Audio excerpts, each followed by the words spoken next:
Hi everyone, welcome to the tech trainer Telugu YouTube channel. ఈ వీడియోలో మనం స్ప్రింగ్ బూట్ అంటే ఏంటి అనేది, స్ప్రింగ్ బూట్ గురించి చిన్న ఇంట్రడక్షన్ గురించి డిస్కస్ చేద్దాం. Okay, so what is spring boot అని అనుకుంటే, సో స్ప్రింగ్ బూట్ గురించి ఏంటి అంటే, సో ఫర్ ఎగ్జాంపుల్ అసలు స్ప్రింగ్ బూట్ గురించి అర్థం చేసుకునే ముందు ఒక 1 or 2 సినారియోస్ స్ప్రింగ్ గురించి డిస్కస్ చేసుకుందాం. అంటే ఫర్ ఎగ్జాంపుల్ స్ప్రింగ్లో మనం ఒకవేళ ఎంబీసీ అప్లికేషన్ డిజైన్ చేయాలనుకోండి, అంటే ఎంబీసీ అప్లికేషన్ క్రియేట్ చేయాలంటే ఫర్ ఎగ్జాంపుల్ ఏమేం చేస్తామంటే, ఎంబీసీ అంటే ఏంటి, nothing but web application. So web అప్లికేషన్ని క్రియేట్ చేయాలంటే మనకి ఏమేమి కావాల్సి వస్తాయి. ఒకవేళ మనం XML కాన్ఫిగరేషన్ కనుక వాడుతుంటే డిప్లాయ్మెంట్ డిస్క్రిప్టర్ web.xml కావాలి, లేదా జావా కాన్ఫిగరేషన్ అయితే వెబ్ యాప్ ఇనిషియలైజర్ కావాలి, రైట్. అలానే వెబ్ అప్లికేషన్ అని అనుకున్నాం కాబట్టి రిక్వెస్ట్ హ్యాండ్లింగ్స్ వాటి కోసం డిస్పాచర్ సర్లెట్ కావాలి. అలానే మనం కంట్రోలర్ రాసుకోవాలి. ఓకే, ఇంకేముంటే మనకి, సో వెబ్ డిపెండెన్సీస్ కావాలి, మనమే రాసుకోవాలి. ప్లస్ అలానే ఈ డిపెండెన్సీస్తో మనకి ఏంటి ట్రబుల్, మనం మెయిన్ డిపెండెన్సీస్ రాసుకొని, అంటే మెయిన్ జార్స్ రాసుకొని వాటికి కావాల్సిన మళ్ళీ డిపెండెన్సీస్ అంటే ట్రాన్సిటివ్ డిపెండెన్సీస్ కూడా మనమే మేనేజ్ చేసుకోవాలి, లైక్ ట్రాన్సిటివ్ జార్స్. ఓకే, అలానే ఏంటి వాటి వర్షన్ కంపాటబిలిటీ కూడా మనమే చూసుకోవాలి. ఓకే, వర్షన్ కంపాటబిలిటీ మనమే చూసుకోవాలి డిపెండెన్సీస్కి సంబంధించి. Okay, so for example JP application చేస్తున్నామంటే, సో జేపీ అప్లికేషన్ అంటే దానికి డేటా సోర్స్ మనమే కన్ఫిగర్ చేసుకోవాలి.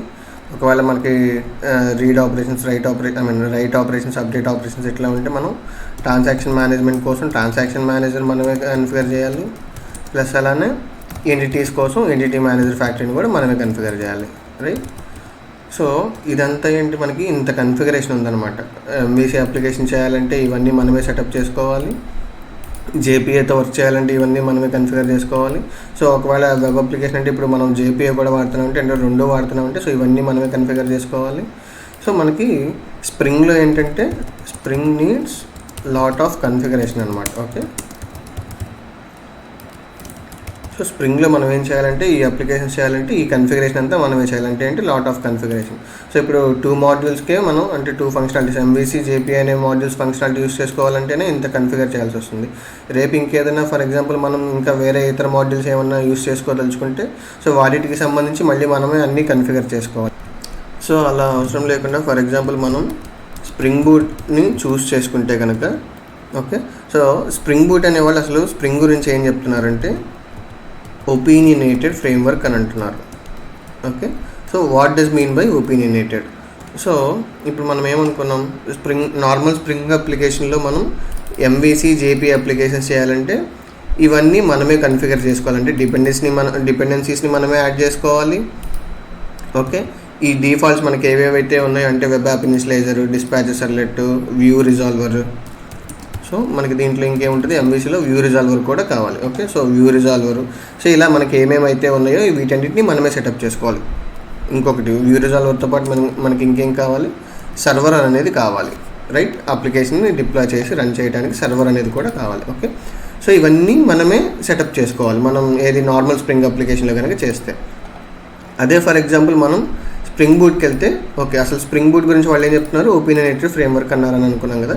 సో అసలు ఒపీనియనేటెడ్ ఫ్రేమ్వర్క్ అంటే ఏంటంటే, సో ఇప్పుడు స్ప్రింగ్ బూట్కి సంబంధించి మనం సేమ్ స్ప్రింగ్ బూట్ని యూస్ చేసుకొని వెబ్ యాప్ విత్ జేపీఏ అనే ఫంక్షనాలిటీస్ని మనం యూస్ చేసుకొని వర్క్ చేయదలుచుకున్నాం అనుకోండి. సో ఏం చేస్తాం, సో జనరల్గా వాటికి సంబంధించిన డిపెండెన్సీస్ని యాడ్ చేస్తాం, రైట్. సో ఆ డిపెండెన్సీస్ని యాడ్ చేస్తాం ఎక్కడ, సో బిల్డ్ పాత్కి యాడ్ చేస్తాం, right. Add dependencies to build path. Okay, so ఈ డిపెండెన్సీస్ని బిల్డ్ పాత్కి ఎప్పుడైతే యాడ్ చేస్తామో, స్ప్రింగ్ బూట్లో ఉండే ఆటో కన్ఫిగర్ అనే మాడ్యూల్ ఏం చేస్తుందంటే, సో బిల్డ్ పాత్లో ఏమేమి డిపెండెన్సీస్ అయితే మనం యాడ్ చేస్తామో బేస్డ్ ఆన్ దట్. సో ఇప్పుడు ఫర్ ఎగ్జాంపుల్ మనం వెబ్ ఎంవీసీ అంటే ఎంవీసీకి సంబంధించిన డిపెండెన్సీస్ యాడ్ చేసామనుకోండి. సో మనం అనుకున్న ఈ dispatcher servlet, web app initializer, view resolver, so ఇవన్నీ ఏవైతే ఉన్నాయో వాటన్నిటిని మనకి స్ప్రింగ్ బూటే ప్రొవైడ్ చేసేస్తుంది అనమాట. ఈవెన్ సర్వర్ని కూడా మనకి స్ప్రింగ్ బూటే ప్రొవైడ్ చేసేస్తుంది. ఓకే, అలానే జేపీఏ కనుక మనం జేపీఏ డిపెండెన్సీస్ యాడ్ చేస్తే సో డేటా సోర్స్ని అదే కన్ఫిగర్ చేస్తుంది. అంటే జస్ట్ డిపెండెన్సీ యాడ్ చేస్తే అని సరిపోతుందని కాదు. సో డిపెండెన్సీ యాడ్ చేసి మనం జస్ట్ ఆ డేటాబేస్కి సంబంధించి డేటా సోర్స్ క్రియేట్ అవ్వాలంటే ఏమేమి కనెక్షన్ డీటెయిల్స్ అయితే కావాలో, like database URL, user name, password, driver class, so ఇవి ఏవైతే మనం జస్ట్ డిపెండెన్సీస్ యాడ్ చేస్తామో, అంటే ఇప్పుడు డేటా సోర్స్ కన్ఫిగర్ చేయాలంటే మనకి ఏమేమి డిపెండెన్సీస్ కావాలి స్ప్రింగ్ బూట్లో, స్ప్రింగ్ బూట్ అనే కాదు నార్మల్ అప్లికేషన్ అయినా. సో మన పర్టికులర్ డీబీకి సంబంధించిన డ్రైవర్ కావాలి, అలానే ఆ జేపీఏ లైబ్రరీస్ కావాలి, right. So DB driver JPA libraries అనేవి బిల్డ్ పాత్లో ఉంటే కనుక అప్పుడు ఏం చేస్తుందంటే, సో డీబీ డ్రైవర్ని బేస్ చేసుకొని దానికి సంబంధించిన డ్రైవర్ క్లాస్ ఫైల్ని లోడ్ చేస్తుంది. అదే లోడ్ చేసేసుకొని మనం అలానే DB connection details like URL, user name, password, so మనం ఇవి ఎంటర్ చేస్తే ఇవి మనం ప్రొవైడ్ చేస్తే ఈ డీటెయిల్స్. సో ఇక డేటా సోర్స్ని అదే కన్ఫిగర్ చేసేసుకుంటుంది, transaction manager, entity manager, factory. Okay, so అట్లనే ట్రాన్సిటివ్ డిపెండెన్సీస్ ఏమన్నా ఉన్నా కూడా, అంటే డిపెండెన్సీ జార్స్ కానీ, సో ఆ జార్స్ మధ్య మనకి వర్షన్ కంపాటబిలిటీ కానీ, సో అన్నీ మనకి స్ప్రింగ్ బూటే టేక్ కేర్ చేస్తుంది. ఓకే, అది ఎలా? సో ఆటో కన్ఫిగర్ అనే మాడ్యూల్ ద్వారా టేక్ కేర్ చేస్తుంది. సో ఆటో కన్ఫిగర్ మాడ్యూల్ ద్వారా ఓన్లీ వీటిని ప్రొవైడ్ చేయడం అనేది టేక్ కేర్ చేస్తుంది. డిపెండెన్సీ మేనేజ్మెంట్ అంటే వర్షన్ కంపాటబిలిటీ, ట్రాన్సిటివ్ జార్స్, ఇవన్నీ మనకి స్టార్టర్స్ అని చెప్పి ఇంకొక ఫంక్షనాలిటీ ఉంది స్ప్రింగ్ బూట్లో, స్టార్టర్స్ అని. ఓకే, సో ఆ స్టార్టర్స్ ద్వారా మనకి డిపెండెన్సీ మేనేజ్మెంట్, వర్షన్ కంపాటబిలిటీ ఇవన్నీ స్ప్రింగ్ బూట్ టేక్ కేర్ చేస్తుంది. సో ఈ స్టార్టర్స్ కాన్సెప్ట్ ఇవన్నీ మనం ఫర్దర్ వీడియోస్లో డిస్కస్ చేసుకుందాం. ఓకే, సో ఇప్పుడు స్ప్రింగ్ బూట్లో ఒపీనియనేటెడ్ ఫ్రేమ్వర్క్ అంటే దాని గురించి మాట్లాడుకుంటున్నాం కాబట్టి, సో ఒపీనియనేటెడ్ ఫ్రేమ్వర్క్ అంటే ఏంటి? సో బిల్డ్ పాత్లో ఏమేమైతే డిపెండెన్సీస్ ఉన్నాయో బేస్డ్ ఆన్ దట్ మనకి వాటికి సంబంధించిన కన్ఫిగరేషన్ ఏదైతే చేయాలో, అంటే ఇప్పుడు ఎంవీసీ డిపెండెన్సీస్ ఉంటే సో వెబ్ యాప్ ఇన్స్టాలేషన్ని కన్ఫిగర్ చేయటం, డిస్పాచర్ సర్వ్లెట్ని కన్ఫిగర్ చేయటం, సర్వర్ కావాలి కాబట్టి సర్వర్ని కన్ఫిగర్ చేయటం, వ్యూ రిజాల్వర్ని కన్ఫిగర్ చేయటం, సో ఇలాంటివన్నీ చేసేస్తుంది స్ప్రింగ్ బూట్. అలానే జేపీఏ లైబ్రరీస్ అనేవి చూస్తే ఫర్ ఎగ్జాంపుల్ జేపీఏ లైబ్రరీస్కి సంబంధించి సో జేపీఏ డిపెండెన్సీస్, అలానే డేటాబేస్ డ్రైవర్ జార్ ఫైల్ని కనుక యాడ్ చేసామంటే సో దానికి సంబంధించి మనకి ఏమేంటి డేటా సోర్స్ని కన్ఫిగర్ చేయడం, transaction manager, entity manager, factory ఇవన్నింటినీ కన్ఫిగర్ చేసేస్తుంది. సో దీన్నే మనం ఒపీనియనేటెడ్ ఫ్రేమ్వర్క్ అని అంటాం. సో ఇప్పుడు స్ప్రింగ్ బూట్ కన్ఫిగర్ చేసింది కదా అని మనం కంపల్సరీ వాడుకోవాలా అంటే అట్లా ఏం లేదు. సో మనం ఏమన్నా మనకి అవసరం లేదు అనుకుంటే we can simply override అనమాట. ఓకే, సో ఆ కన్ఫిగరేషన్ అనేది కూడా మనకి చాలా ఈజీగా ఉంటుంది ఓవర్ రైడ్ చేసుకోవడానికి. ఓకే, సో లెట్స్ సే ఇంకొకటి స్ప్రింగ్ డాక్యుమెంటేషన్ పరంగా స్ప్రింగ్ బూట్ గురించి వాళ్ళు ఏం చెప్తున్నారంటే, spring boot makes it easy to develop standalone and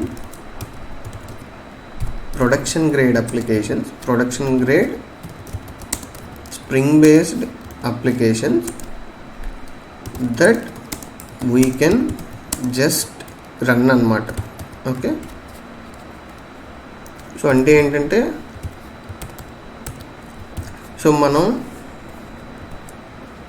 spring బూట్ని యూస్ చేసుకొని stand alone plus production grade ready అప్లికేషన్స్ని మనం ఈజీగా డెవలప్ చేసి జస్ట్ రన్ చేయొచ్చు అంటే సింపుల్గా రన్ చేయొచ్చు. అంటే ఏంటి అంటే ఫర్ ఎగ్జాంపుల్ ఒక చిన్న అప్లికేషన్తో అంటే శాంపుల్ కోడ్ స్యూడో కోడ్తో నేను ఇక్కడ చూపిస్తాను. ఓకే, సో ఇప్పుడు మనం ఏమనుకున్నాం, స్ప్రింగ్లో కనుక మనం అప్లికేషన్స్ డిజైన్ చేయాలంటే వీటన్నిటిని మనమే కన్ఫిగర్ చేసుకోవాలి, కోడ్ కూడా రాసుకోవాలి, రైట్, కంట్రోలర్లో ఇవన్నీ అంతా. ఓకే, సో ఇప్పుడు అంటే కోడ్ కూడా రాసుకోవాలంటే మనకి మన బిజినెస్ రిక్వైర్మెంట్ ఏంటి యాక్చువల్గా? So for example hello world application అని అనుకుందాం అనుకోండి. ఓకే, హలో వరల్డ్ అప్లికేషన్ అని అనుకుంటే సో అది ఇప్పుడు వెబ్ యాప్ అనుకోండి, హలో వరల్డ్ వెబ్ యాప్ అయితే సో దానికి మన స్ప్రింగ్లో ఏంటి, సో ఎంవీసీ లైబ్రరీస్ వాడాలి. ఓకే, డిపెండెన్సీ జేపీ అనేది వదిలేసేద్దాం ప్రస్తుతానికి. సో ఎంవీసీ గురించి మాట్లాడుకుంటే hello world web app create చేయాలంటే ఎంవీసీకి సంబంధించి ఎంవీసీ డిపెండెన్సీస్ అన్నీ మనమే యాడ్ చేసుకోవాలి, దానికి సంబంధించిన ట్రాన్సిటివ్ డిపెండెన్సీస్. సో ఇవన్నీ ముందుగా మనం డిస్కస్ చేసినట్టు వీటన్నిటిని మనమే ప్రొవైడ్ చేసుకోవాలి మనం, రైట్. అదే ఇప్పుడు మనం స్ప్రింగ్ బూట్ని యూస్ చేసుకొని ఆ హలో వరల్డ్ వెబ్ యాప్ని కనుక డెవలప్ చేయాలని అనుకుంటే సో దానికి సంబంధించి డిపెండెన్సీస్ కోసం ఇందాక మనం స్టార్టర్ అనుకున్నట్టు ఒక డిపెండెన్సీ యాడ్ చేసుకుంటే సరిపోద్ది. ఏంటంటే స్ప్రింగ్ బూట్ స్టార్టర్ వెబ్ అని చెప్పి ఒక డిపెండెన్సీ ఉంది. సో ఈ ఒక్క డిపెండెన్సీ యాడ్ చేసుకుంటే మనకు కావాల్సిన సర్వర్, డిస్పాచర్ సర్వ్లెట్ అన్నీ కన్ఫిగర్ అయిపోతాయి. ఇంకా మనం చేయాల్సిందల్లా జస్ట్ సింపుల్గా కోడ్ రాసుకోవటమే. ఏంటి, for example so rest controller class hello world. Okay, so దీనికే గెట్ మ్యాపింగ్ ఆఫ్. సో నేను జస్ట్ సింపుల్గా హలో అని చెప్పేసి యూఆర్ఎల్ ప్యాటర్న్ ఇస్తున్నా. ఓకే, సో ఇక్కడ మళ్ళీ ఓకే ఫర్ ఎగ్జాంపుల్ ఇది డైరెక్ట్గా రిసోర్స్కే ఇచ్చేద్దాం మనం. Okay,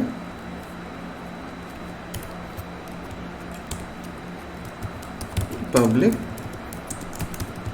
string return hello world.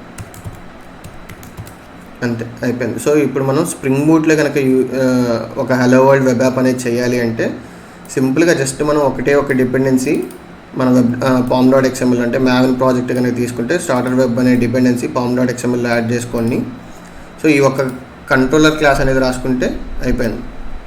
So ఇప్పుడు మనం ఇంత కన్ఫిగరేషన్ అంతా అవాయిడ్ చేసేసి జస్ట్ మనకి ఏదైతే మన కోడ్ ఉందో కంట్రోలర్ క్లాస్కి సంబంధించిన కోడ్ ఏదైతే ఉందో సో డైరెక్ట్గా మనం దాన్ని రాసుకుంటున్నాం. అంటే ఏంటంటే స్ప్రింగ్ బూట్ అనేది మనకి ఏం చేస్తుందంటే అది యాక్చువల్లీ స్ప్రింగ్ బూట్ అనేది సపరేట్ ఫ్రేమ్వర్క్ కాదు మనకి. ఓకే, సో స్ప్రింగ్ బూట్ అనేది ఈ ఉన్న స్ప్రింగ్తో మనం ఏమైతే వర్క్ చేస్తున్నామో వాటిలో ఉన్న కన్ఫిగరేషన్ని ఎలిమినేట్ చేసి, అంటే మెజారిటీ ఆఫ్ ద కన్ఫిగరేషన్ని ఎలిమినేట్ చేసేసి మన డెవలపర్స్ని మనకు కావాల్సిన బిజినెస్ లాజిక్ మీద మాత్రమే కాన్సన్ట్రేట్ చేయగలిగేలాగా మనకి స్ప్రింగ్ బూట్ అనేది మనకి హెల్ప్ చేస్తుంది అనమాట. ఓకే,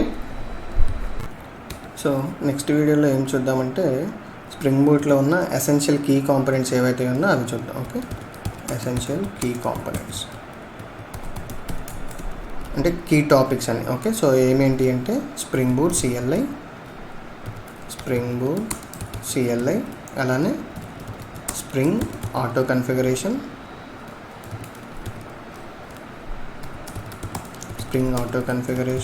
స్ప్రింగ్ స్టార్టర్స్ అంటే మనం ఇందాక డిపెండెన్సీస్ గురించి మాట్లాడుకున్నాం కదా, సో ఆ స్ప్రింగ్ బూట్ స్టార్టర్స్ ఇవన్నీ spring boot. Okay, spring boot starters, spring boot auto configuration, spring boot CLI, అలానే స్ప్రింగ్ బూట్ యాక్చువేటర్ అని ఇంకో కాన్సెప్ట్ ఉంది. ఓకే, సో యాక్చువేటర్ ఇవి మనకి స్ప్రింగ్లో ఉన్న కీ కాంపోనెంట్స్ అని చెప్పి మనం అర్థం చేసుకోవచ్చు. ఓకే, సో వీటి గురించి నెక్స్ట్ వీడియోలో డిస్కస్ చేద్దాం. Okay, thank you.